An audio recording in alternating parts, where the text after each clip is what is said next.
Well, good morning to you. I'm Pamela Brown, and for Carol Costello, thanks so much for joining me on this Thursday morning. Well, Elizabeth Warren and Susana Martinez may be on different sides of the political aisle, but in the 2016 campaign, there is one thing the progressive darling and GOP rising star have in common, and that's Donald Trump. Both women on the receiving end of sharp attacks from Trump at a rally in Martinez's home state of New Mexico. It's Pocahontas, Elizabeth Warren. She was going out. She is probably the senator that's doing just about the least in the United States Senate. She's a total failure. We have to get your governor to get going. She's got to do a better job, okay? Your governor has got to do a better job. She's not doing the job. Hey, maybe I'll run for governor of New Mexico. I'll get this place going.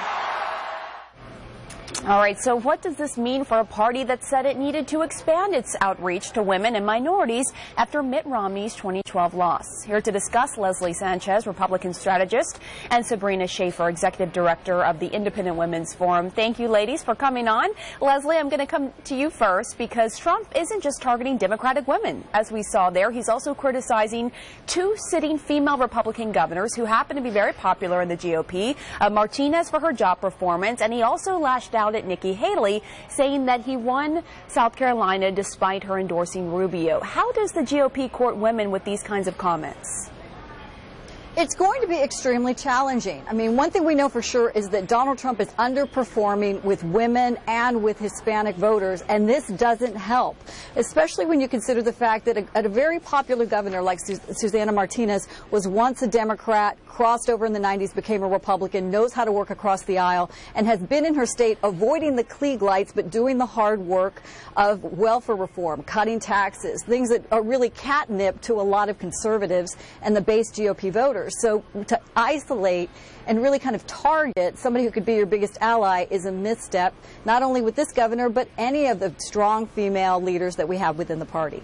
All right, so Sabrina, how does the party unify if Trump is going after some of the current leaders in the party? Right. Well, I mean, Leslie's absolutely right. And it's a shame when you think about how far conservatives and, by extension, the GOP has come with women. I mean, they did a lot to significantly shrink that gender gap during the midterm elections, and this really sets us back.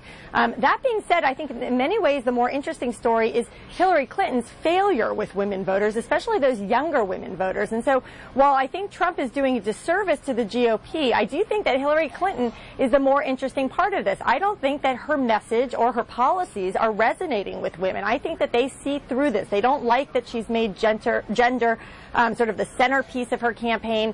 They recognize that policies like raising the minimum wage and mandating paid leave benefits and coming down hard on the energy industry and doubling down on Obamacare, they realize that these are bad policies for women and their families.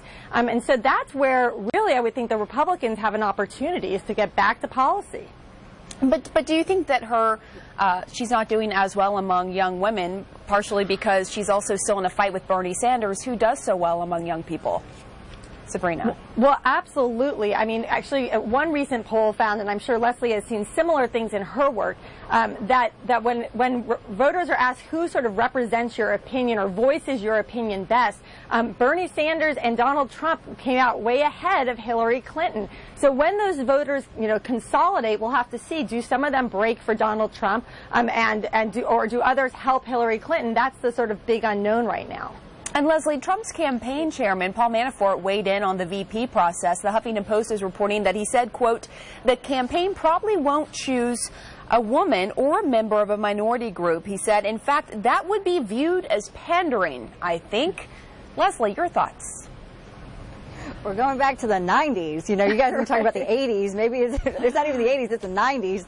It's like a flashback of the party politics that, I think individuals like myself and Sabrina and all have kind of worked against for the last 2 decades. It's really about inclusion and not looking at gender and ethnic ID when you're looking at a really qualified candidate. So I wouldn't just exclude somebody because it was some sort of pandering. I think that the goal is to look at people based on their qualifications and be, colorblind, so to speak, to everything else. I do think on this side, this is going to be a compare and contrast, right? So there's tremendous opportunity, the positive silver lining here, for Donald Trump to appeal to a lot of these independent women voters who are now turned off by the brash style and the crass statements because they like the leadership style, and they're just as fearful that Washington is broken as anybody else, and they want somebody to change that. But it has to be a message that's inclusive. When you're talking about bringing people together on solutions that work and pocketbook issues, you close the Latino gap and you'll close the women's gap at the same time.